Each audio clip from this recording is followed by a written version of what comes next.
Good morning. Today we start putting septic tank. This one's already done.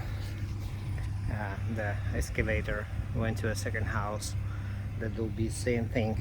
It will put the tank on a level and we'll fill it with water.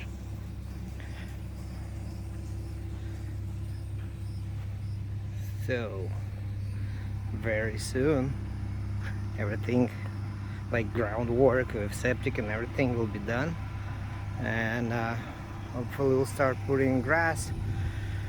We'll put more soil in here, level it a little bit up, and put the grass, plant some trees, and almost done.